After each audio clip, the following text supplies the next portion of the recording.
अस्सलामु अलैकुम नाज़रीन कराम, नई वीडियो में आपको खुश आमदीद कहते हैं। और इस जेल में जाने का मकसद उन्होंने जो हमारी ख़वातीन वहाँ पे हैं और जो हमारे गवर्नर साहब हैं, जो हमारे दीगर एजाज चौधरी साहब हैं, इन लोगों हक तो ये बनता था, ये उनकी उस जख्मों पे नमक छिड़कने गई थी। जेलों में इस्लाहात, ये किस तरह की रिपोर्टिंग हो रही है? मैंने अभी, आपने मुझे जियो की खबर दिखाई है, मैंने मरियम नवाज पे दावेदारी की है, कल यही बयान दिया है, तहरीरी बयान मेरे जेब में है और वो मैं मुनासिब वक्त पे ट्विटर पे शेयर करूँगा। आज दोबारा कहता हूँ, जियो की ये खबर गलत है कि मैंने कोई मरियम नवाज पे दावेदारी नहीं की है, झूठ बोला है इन्होंने। कहाँ से इन्होंने ये अखज़ किया? मैंने ये बयान कहाँ दिया है? इस तरह की रिपोर्टिंग जो है सहाफ़त के लिए ज़हर कातिल है। जियो को शर्म आनी चाहिए कि अपने तई झूठ बोल रहे हैं। अगर इन्होंने ये ऐसा बयान दिए है और मैं इसको अभी आपने मुझे दिखाया है तो मैं इनको सू करूंगा। आप अभी भी अपने बयान पे कायम हैं? जी, मैं अभी दोबारा बार बार रिपीट करके कह रहा हूँ कि मेरी मरियम नवाज पे दावेदारी है, उस पर मैंने FIR की दरख्वास्त दी है, उसके खिलाफ मैंने बयान दिए, उसके खिलाफ मैंने शवाहिद दी है और जियो कह रहे हैं मैंने उसको एक्सोनरेट कर दिया। क्यों एक्सोनरेट करूँ? अच्छा, मरवत साहब आज के केस और कौन से फर्म पर मरियम नवाज के खिलाफ दरख्वास्त दी थी, बताइएगा? क्या कौन से फर्म पर? FIA में दी है। अच्छा। आप लोग कल की खबरें क्यों नहीं पढ़ते हैं? ये तो कल की खबरें हैं और ये जियो की खबर आपने मुझे दिखाई है, वेब डेस्क पे इन्होंने खबर चलाई है। ये बार बार मेरे हवाले से जियो न्यूज़ झूठी खबरें चला रहा है और मैंने चंद एक खबरें बर्दाश्त की, लेकिन ये जो आज की खबर दी है कि मैंने मरियम नवाज पे दावेदारी नहीं की है और यू टर्न लिया है, ऐसी सहाफत जो है इन पे शर्म आनी चाहिए। अच्छा मरवत साहब, कल कोर कमेटी इजलास में आपसे मुतालिक खबरें चल रही हैं कि आपने माजरत भी की, कोई मुतनाज़ा? ये खबरें भी जो फैलाने वाले ये भी झूठ है। मैं क्यों माजरत करूं? क्यों मैं माजरत करूं? बल्कि मेरे वहाँ पे हमने डिस्कशन की, थ्रेड बियर डिस्कशन हुई, हमने उन तमाम मामलात का जायजा लिया जिस पे खबरें चल रही थी और न मैंने कोई माजरत की। और क्यों माजरत करूं? मैंने कोई झूठ बोला था? ये जो भी खबरें चला रहे हैं कोई सामने आ जाए ना। ये क्या है? सोर्सेज सेड, और सोर्सेज हमेशा इस तरह की खबरें झूठ फैला रहे हैं। मेहरबानी करें, साफियों से मेरी गुजारिश है कि मेरे हवाले से अगर कोई खबर हो तो मुझसे आप पूछा करें। मैंने कोर कमेटी में किससे माफ़ी मांगूँ और किस चीज़ पे माफ़ी मांगूँ? और ये हम सब दोस्त हैं, इकट्ठे हैं, खान के मिशन के लिए हम मुत्तहिद हैं, हमारे दरमियान कोई इख्तलाफात नहीं है। बार बार आपको कह रहा हूँ, इख्तलाफ राय होता है फैसलों पे या इश्यूज़ पे, उसको आप लीडरशिप के दरमियान इख्तलाफ न समझे। हमारे यहाँ कलेक्टिव विजडम से फैसले होते हैं। कोई भी इशू आता है उस पर हम डिस्कशन करते हैं, एक मेंबर साहब एक राय रखता है, दूसरा दूसरी राय रखता है। ये उनके दरमियान ज़ाती इख्तलाफात या पार्टी की सतह पे इख्तलाफात नहीं होते, उस इशू स्पेसिफिक पे इख्तलाफात हो सकते हैं। मैंने न कोई माजरत कोर कमेटी की में किसी से मांगी है, न अगर मैं गलती करूँगा तो ज़रूर मांगने में मुझे कोई आर नहीं है। लेकिन ये खुद साख्ता माफियाँ जो मीडिया में प्लांट की जा रही हैं, मेहरबानी करें इससे परहेज। अच्छा मरवत साहब, एक अहम मामला हुआ है, वफाकी हुकूमत में ने जो है वो एयर चीफ मार्शल को तोसी दी है।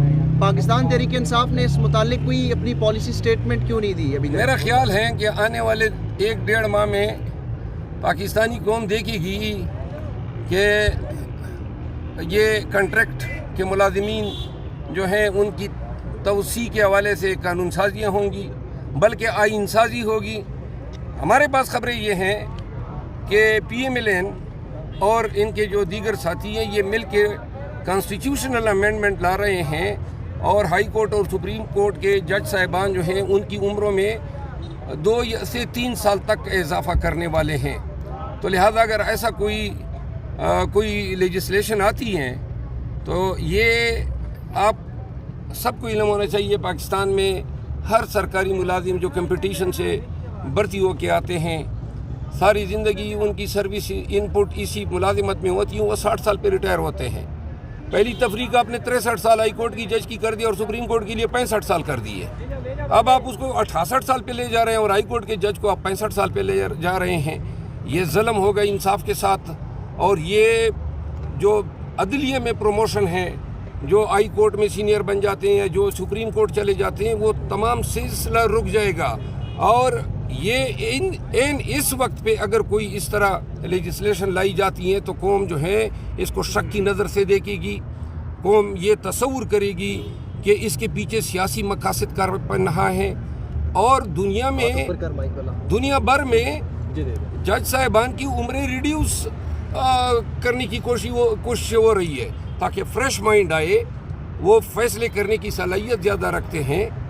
آپ دیکھیں نا جی، آپ یہ صرف اس کے فائنینشیل امپلیکیشن بہت زیادہ ہوں گے، تنخواہیں جو ہیں سالانہ بڑھتی ہیں، اور جتنے بھی اگر ایک شخص جو ہیں وہ 20 سال یا 25 سال اور سپریم کورٹ ملا کے 28 سال وہ جج رہ جاتا ہے، تو وہ پینشن بھی آپ اندازہ لگا لیں پھر یہ بھی تو دیکھیں نا کہ اب اتنی آپ ایج بڑھا رہے ہیں، پینڈنسی جو ہے آپ کی بڑھ رہی ہے عدالتوں پہ، نظام انصاف کا سلسلہ جو ہے تما ہوا نظر آ رہا ہے، لوگ جو ہیں اپنے مقدمات جو ہیں وہ اب عدالتوں میں لا ہی نہیں رہے ہیں سوائے ان فوجداری مقدمات کے جو ریاست درج کر رہی ہے۔ میرا خیال یہ ہے کہ یہ بہت ہی زیادہ ظلم ہوگا نظامی انصاف کے ساتھ اگر اعلیٰ عدلیہ کے جج صاحبان کی عمر کی بالائی حد جو ہے وہ بڑھا دی گئی۔ ایئر چیف مارشل کی ایکسٹینشن کو کیسے دیکھ رہے ہیں؟ دیکھیے جی، ایئر چیف مارشل ہو یا کوئی بھی جرنیل ہو، ضرورت نہیں ہے کہ آپ جو ہیں سرونگ کی آپ ایکسٹینشن کیا کریں۔ بھائی جو لوگ انتظار میں ہیں کہ ان کی پروموشن ہوگی، ان کو ذمہ داریاں دی جائیں گی، اور کوئی شخص جو ہے وہ نظام کے لیے انڈسپینسیبل نہیں ہوتا ہے کہ جی وہ نہیں ہوگا تو نظام جو ہے نہیں چلے گا۔ بہت سارے انڈسپینسیبل قبروں میں پڑے ہوئے ہیں، قبرستان میں جائیں، اپنے وقت کے کرتا درتا ہوا کرتے تھے۔ خدا کے لیے قوم پہ رحم کریں، یہ ریٹائرڈ لوگ ہر جگہ آپ کو ملیں گے۔ پاکستان ریٹائرڈ لوگوں کی جو ہیں وہ اب زرخیز سرزمین بنتا جا رہا ہے۔ ہر ملازمت میں سیکٹری ریٹائر ہوتا ہے، دوبارہ ری امپلائی ہوتا ہے۔ ہماری اسمبلی کا سیکٹری جو ہے 11 دفعہ جو ہے اس کا کنٹریکٹ ایکسٹینڈ ہوا ہے، ایک دوسرے ایڈمن پہ سیکٹری بیٹھا ہوا ہے، 6 دفعہ وہ ایکسٹینڈ ہوا ہے۔ یہ کیا نظام آپ چلا رہے ہیں؟ جن کا حق ہے، جنہوں نے پروموٹ ہونا ہے، ان کو جگہ دینا۔ اچھا، خان صاحب نے کہا ہے کہ جن لوگوں نے تشدد کے بعد پارٹی چھوڑی ہے ان کو واپس لیا جا سکتا ہے۔ دیکھیے، خان صاحب کی رائے یہ رہی ہے، لیکن یہ دیکھنا ہوگا کہ پارٹی چھوڑتے وقت کس کا عمل جو تھا وہ کتنا افینسو تھا۔ اس کے لیے کوئی خان صاحب یارڈ سٹک مقرر کریں گے تو تب دیکھا جائے تو گا۔ کون کون سے لوگوں نے ابھی تک رابطہ کیا ہے جو چھوڑ چکے ہیں؟ میرا خیال ہے جتنے گئے سب رابطہ کر رہے ہیں۔ کوئی نام بتا سکتے ہیں آپ؟ میں نے کہا سب، تو کیا نام بتاؤں، سب کے بتاؤں؟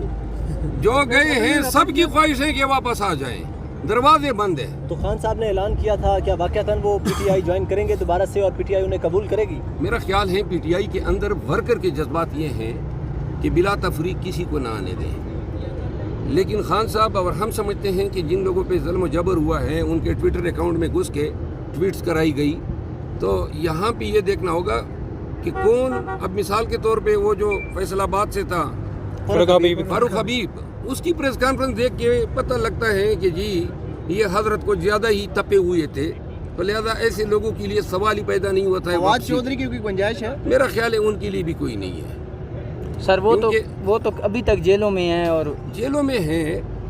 اس وقت سوچنا چاہیے تھا جب پارٹی کو چھوڑ رہے تھے۔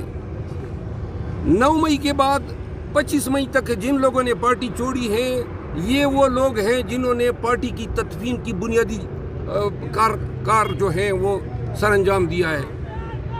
یہ لوگ نہ چھوڑتے پارٹی کو، ڈٹ جاتے، مار کھا لیتے۔